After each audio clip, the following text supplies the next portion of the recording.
See, now let me clarify. Like, I liked the scene, but if I was the director of that anime, that scene would have went something like this. See ya!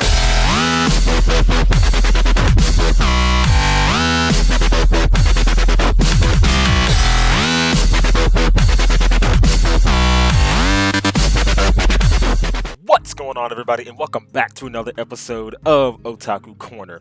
This is a segment called So I Watched, and what I do is I'll take an anime that is either been trending or a lot of people have been talking about or something that's been recommended to me, and then I will watch the first 3 episodes of it, and then I'll give my take. Am I gonna finish it? Is it just something that I'm gonna binge? I'll give a little review on it, share my thoughts, and yeah, we usually go from there. And this one, this is one that kind of throws me for a loop a little bit, and that is My Dress Up Darling. And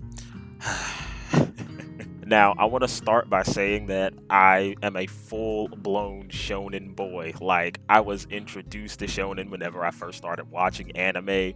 It's something that stuck with me. Like, you can see like my style and just literally how I dress. It's all shonen boy. I have Akatsuki everything. Like, I live, breathe, and bleed shonen. So this was a little bit of a different direction than what my anime tastes are used to going. Like Full Metal Alchemist, Naruto Shippuden, Soul Eater, Death Note, Demon Slayer, My Hero, stuff like that. Like a lot of the mainstream stuff, because I'm a shonen boy and I'm not afraid to admit it. I like the mainstream stuff. So let's go through a little bit of a synopsis for My Dress Up Darling. It starts with this guy, Wakana Gojo. He is a Hina doll maker that, he's been doing all his life. That's literally the only skill that he has. So, I mean, it's a pretty decent skill because it means that he's very hands-on. Like he can like make stuff, and like he can make the clothes for the dolls, and he like paints the faces, all that stuff.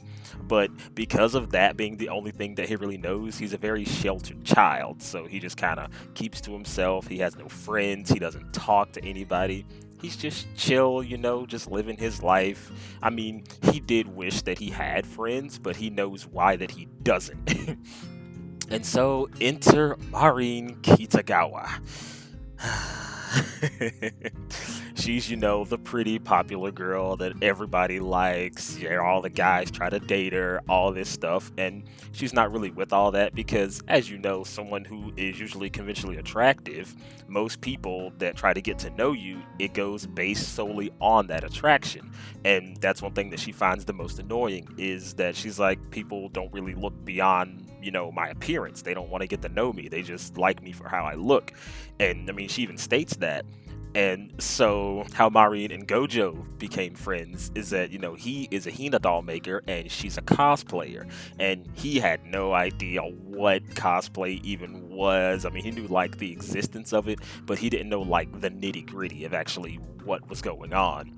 And it was kind of interesting because me being a former cosplayer, not like professionally or anything, just like as a hobby, I've cosplayed here, I've cosplayed there, and I haven't done it a lot recently, but her going through all those terms, and then, me and my wife, we just kind of like just eating it up, like, yes, this brings us back. And then he's like, what the fuck are you talking about? And so she found out that he makes Hina dolls and that, he makes all this stuff from hand. And she's like, yo, would you be able to make a cosplay for me? Like, I'll provide the funds and all that stuff. I just need you to make it. And he's like, Marin Kitagawa is talking to me, a presumed nobody, and asking me if I can work with her, basically. He's like, am I dreaming? Is this real? But yeah, and so, they hit it off, and, she would come over, and of course, immediately, his dad got the wrong idea, like, oh, you're bringing a girl home. That's cool. And he's like, no, it's not like that at all. She's just a friend, and but yeah, don't get the wrong idea. And so Of course, he's never had a girl in his room before. He's never been this close to a girl before. So, she's just, taking off her clothes and stuff so that they can get the measurements. And, like, he's measuring her body, but he is absolutely losing it. And rightfully so, because, never had a girl in his room before. First time coming in contact with one. So, hormones are just firing left and right. She's like, bro, don't make it weird. And he's like, bro, I don't know how to not make it weird. This is new for me. And time goes on, they make their cosplays, they take the pictures, this, that, and the other, they start bonding and stuff. And of course, Maureen, she starts to realize that, she's taking a liking to this boy. She actually likes him. And, she's getting all giddy, stupid, blah, blah, blah about it. And, she's just getting all in her head. And now, of course, I was just kind of, watching it just to watch it, blah, blah, blah. And it has like those like sexual undertones that, a lot of anime have. It reminds me of Food Wars. Not like not in the sense that, she would put on this cosplay and then, boom her pants, but like in the sense that they like to sneak those little sexual undertones in there just to make it seem a little more relatable. Because if you break it down to it, Food Wars is just about an anime about people cooking. So of course they had to add an extra element of, yo, this food is so fucking good that you will quite literally bust. And so, they like to throw those little jokes and stuff in there. And of course, Maureen, she likes to, tease Gojo because she knows that he's never interacted with a girl before. But yeah, they just have their little banter. She'll play into it, kind of tease them here and there. But of course, over time, they're just taking time to, get to know each other, and they're spending all this time together. And I mean, I'm pretty much explaining like your typical slice of life. But there was one scene in like one of the most recent episodes that I'll show this GIF right here. I won't explain exactly what's going on in the scene because I don't want to be just throwing out spoilers left and right. But see, now let me clarify. Like, I liked the scene, but if I was the director of that anime, that scene would have went something like this. Like when this part right here happens, all right, we can dim the lights a little bit. Like instead of it just happening the way it did, I probably would have pushed to make it a little more intense. Like I would have, added a little bit of this, and then added a little bit of that, and like she, looks down and she's like, "Are you okay? I'm so sorry." And he's like, "Oh no, it's fine." Blah blah blah. Like it's whatever. And then like they're just looking at each other, like they were, but then just kind of letting things proceed. I guess you could say, like not all the way to the point where they're just like, "Oh, just dicks out for everybody," but just like hands going places. They're taking it, I'd say, at least one or two steps further than what they did. Like, a little bit of this, a little bit of that, and then boom. Back to reality. Sign me up because I'm the guy. This is one of the scenes that got me because once I was watching this scene and I realized that, it was like a super tense moment, and I'm like, what's gonna happen next? What's gonna happen next? And then when the episode was over, I'm like, fuck, they got me. And it was at that moment I knew I fucked up. Because like I say, most slice of life diseases, they're just like, man, whatever.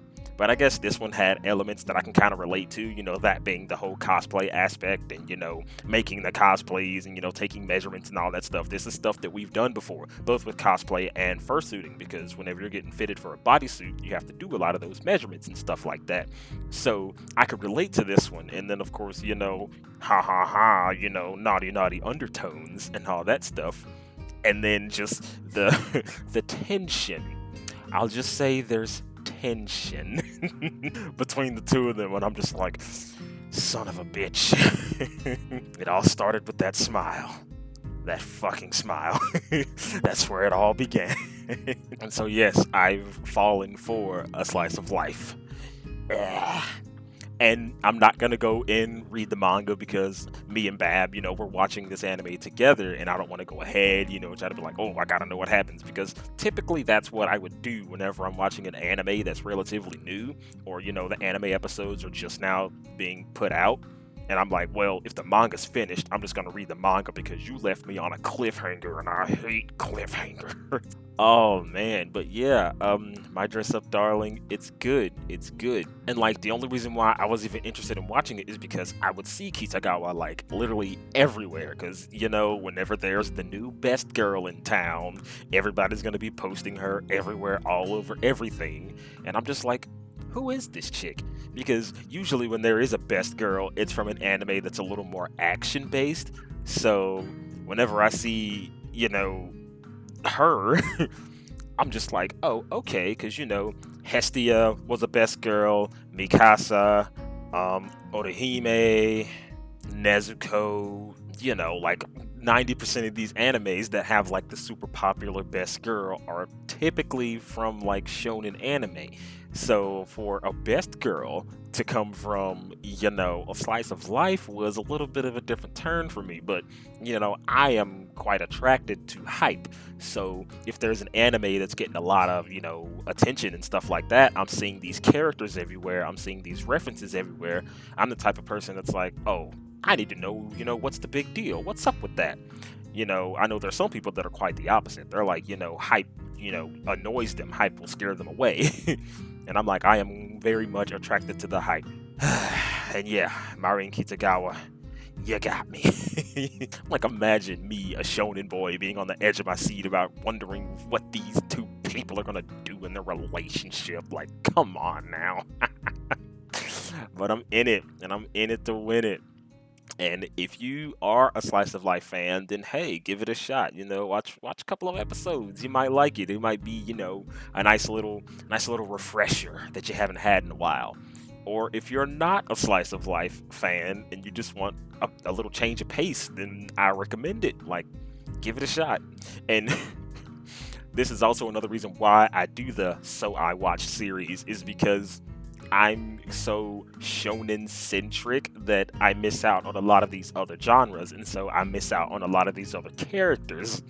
I'm pretty sure I'm not going to be hooked on every single character that I watch from every single new anime I pick up. Because, like, for example, Darling in the Franxx, 02, she's okay, but she's not really a character that I would consider myself standing, or, being like a waifu status, or whatever the hell you want to call it. But yeah, if you like this video, go ahead and hit that like button, and yeah, leave a comment. Let me know your thoughts, because I'm going to be rolling these out like I've been since I started doing these.